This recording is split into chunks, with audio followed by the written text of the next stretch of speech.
Wings set me free. What in the world does that even mean?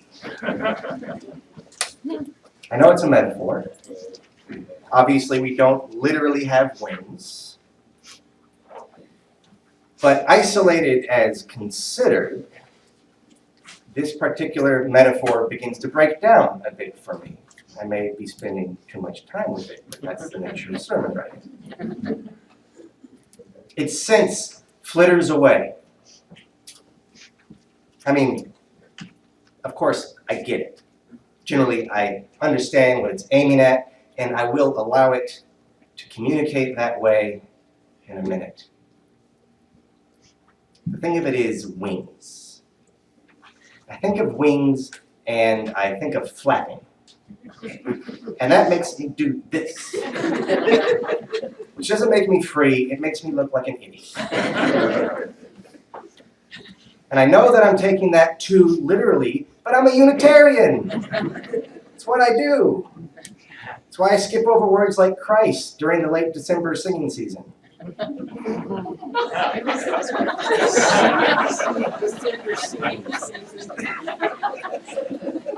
And now I suppose I'll have to skip over words like wings.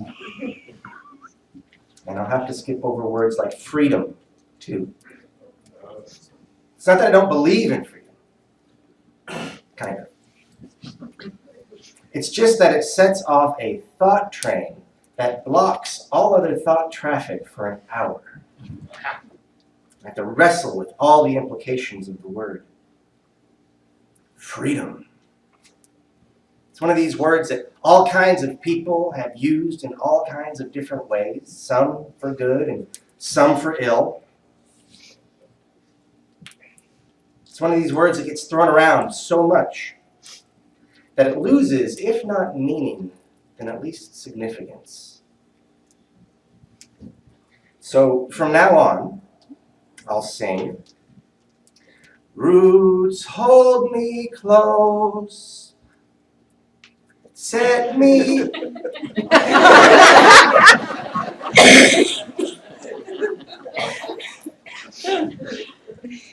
That's not actually all that satisfying. It's funny, but it's not satisfying. I mean, it didn't really do anything for me. It didn't challenge me. It didn't open me up. It certainly didn't connect me with the people that I'd be singing with. In fact, it isolated me some. It shut me down, and that's not why I came here. It's not why I came here. So, we'll look at it again. We'll look at freedom. Because it is at least broad enough for us to wring something from. So what is freedom?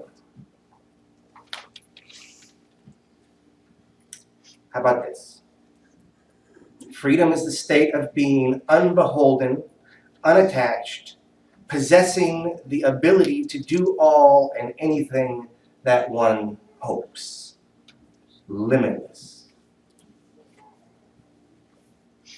I think that kind of works as a definition. Except, by that very definition, freedom is made irrelevant.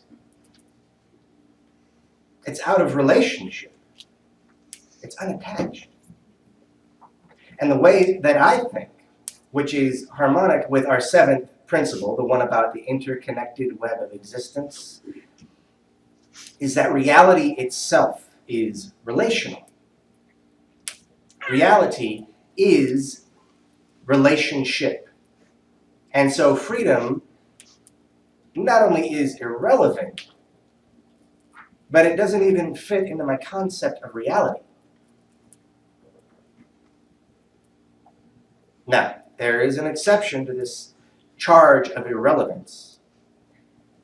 And it is an exception made possible from the perspective of mystical experience, as mystical experience is defined by John Clark, chair of our worship associates. If I understand him correctly, John defines the mystical spirit experience as a feeling of oneness with all. So I take that to mean an experience of all the relationships, the universal, all-encompassing relationships that make up reality. But this is hardly unattached or unbeholden. In fact, it's just the opposite. It's beholden to everything, attached to everything. And so the only way that our original definition of freedom can be true is conceptually its exact opposite. The only way to achieve the sense of being beholden,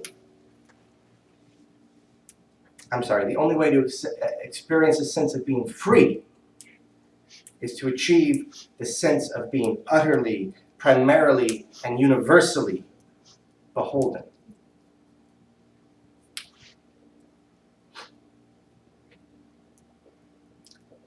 So are we navel-gazing? All right, let's remove our heads from our navels and have a go at applicability. This freedom through utter interdependence reminds me of the poet Robert Frost, who said, "You have freedom when you are easy in the harness."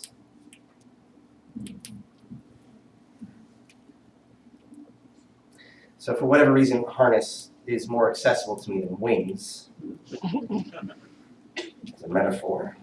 And it does make me wonder, then what is our harness?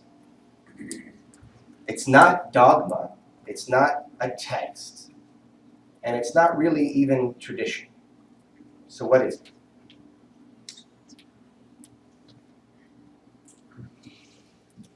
Well, I think it may be each other. Our harness is each other. And this is beautiful because if you remember, you don't have freedom when you don't have relationship.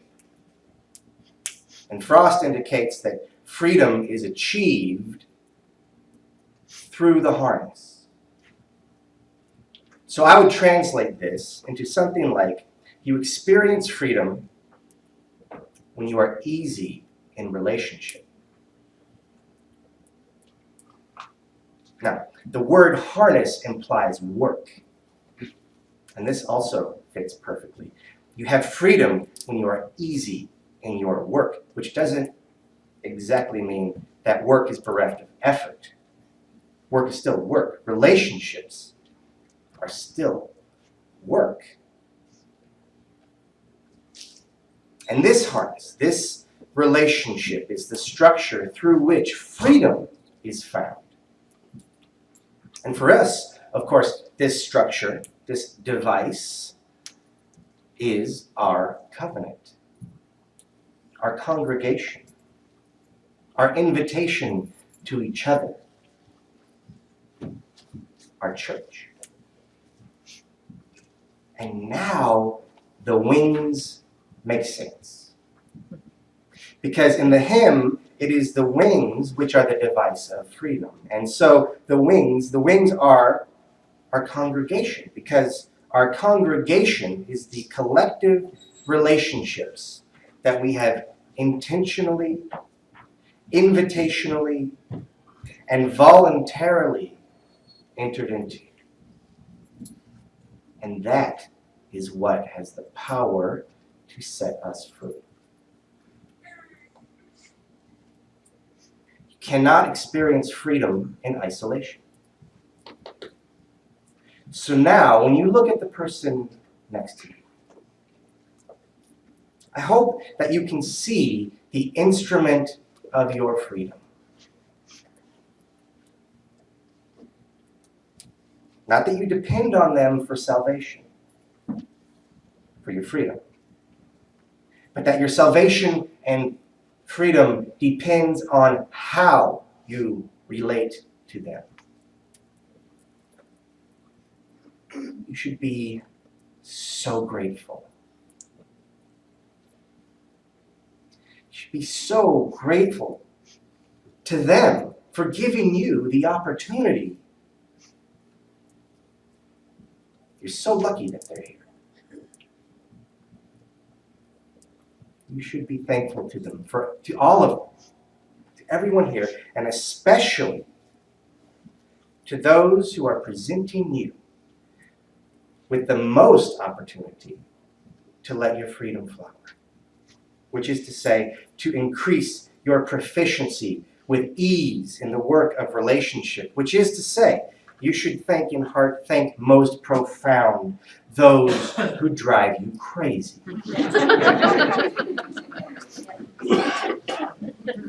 What are they teaching you about you? It's a beautiful thing. This promises that evolution thing I kept talking about last week. All life, all existence is your guru, and especially the person with whom you are interacting. They are the image of God, the light of life, or the accumulating present of eons of genetic evolution, or the consciousness of the universe. The person right next to you. Now, this doesn't mean that you do everything that they tell you to do, or even that you allow them to affect you in a negative way. That could lead to abusive relationships and the opposite of freedom. That could lead to oppression. The reality is relationships, but the relationships that we hope for, that we invite, that we create, is one of right relationships. Balanced, boundaried, kind, harmonious. And this, of course, is not always the case, and may involve not only your relationships with friends, families, and lovers, but our relationship with institutions of all sizes, and our relationships with our past, and even our relationship with ourselves. So often this relationship that you allow to affect you negatively, it feels like a burden. And it weighs us down and prevents us from experiencing freedom and from being easy in the work of our relationships.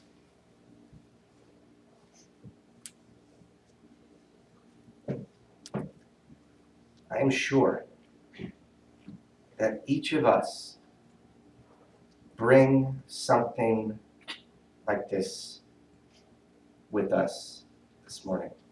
A little bit of poison in our hearts. Something or some event or some person upon which we are stuck. It's like a demon possessing us. And this possession will interrupt our freedom.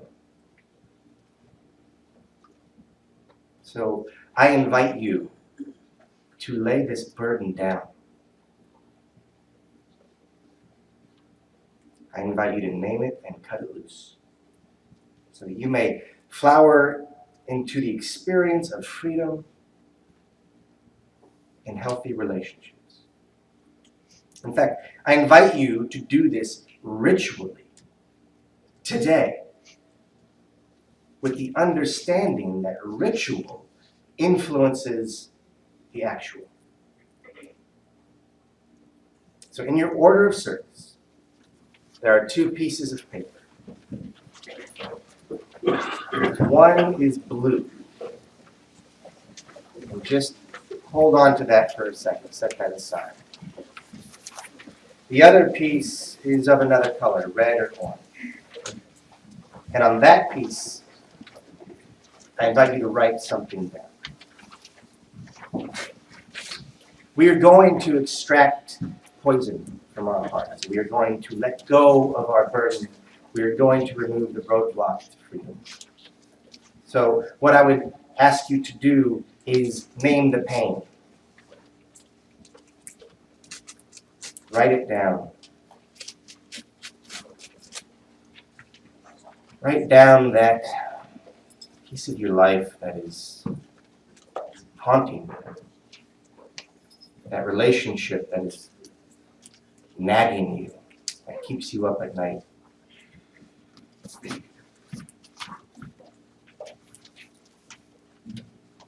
That interferes with your experience of freedom. Okay, so now, and this is the important part, and it's a little tricky. Below that, I would like you to write down the quality of your relationship with that pain. The characteristic of that relationship. Is it regret? Is it fear? Is it disappointment?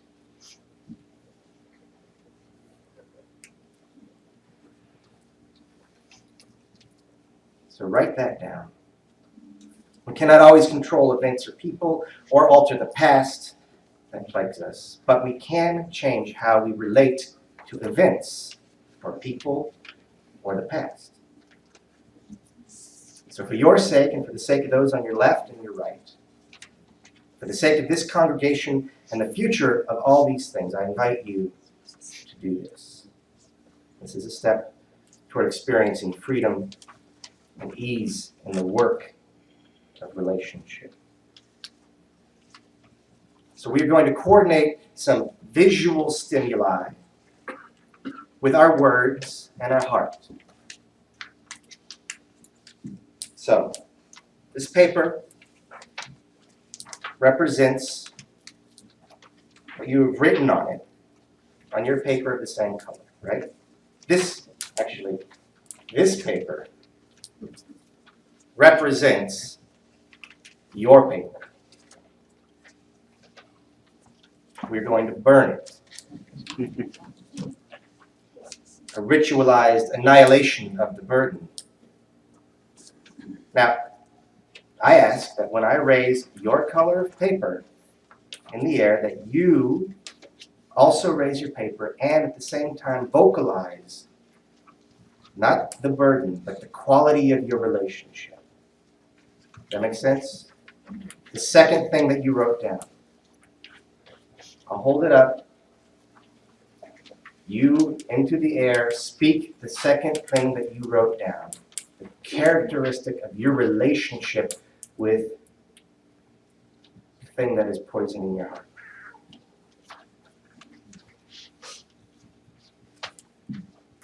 Are you ready? Okay. So we'll do that.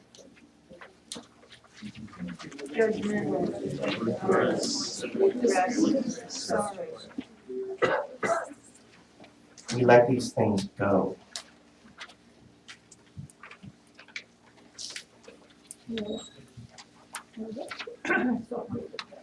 Fatigue. We let these things go.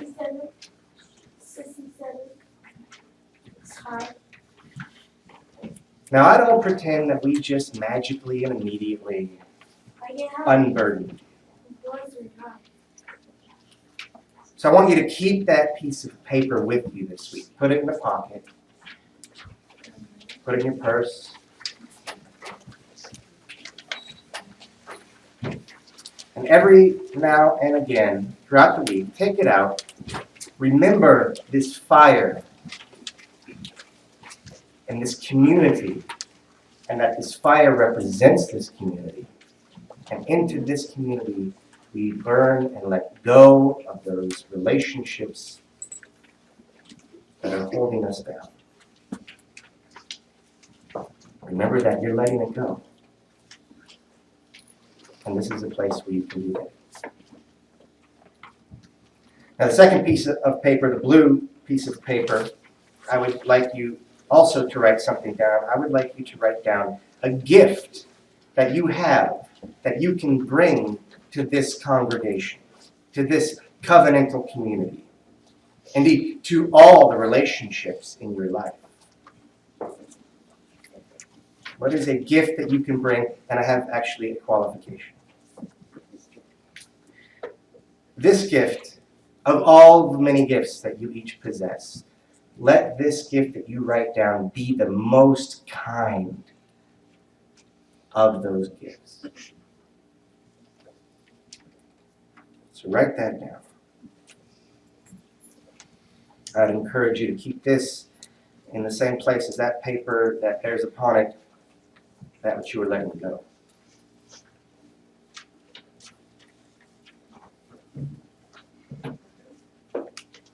So it's important to note that the same guy who said that you have freedom when you are easy in the harness also said that freedom lies in being bold. It's the Gospel of Robert. So there's no freedom without courage, which means no graceful relationship without courage. Courage to break precedent in the name of truth. Courage not only to name your best self, but to serve it. Courage not only to see the good, but to work for it. Courage to sever the addiction to the hurt that you mistakenly think of as yourself. Courage not just to dream, but also to create, to cut loose, to invite. Courage to be entirely what you are, your original self, and to be well in relationship. So we pray for courage, and we offer thanks to the gurus all around us, to our harness, to our work. Amen.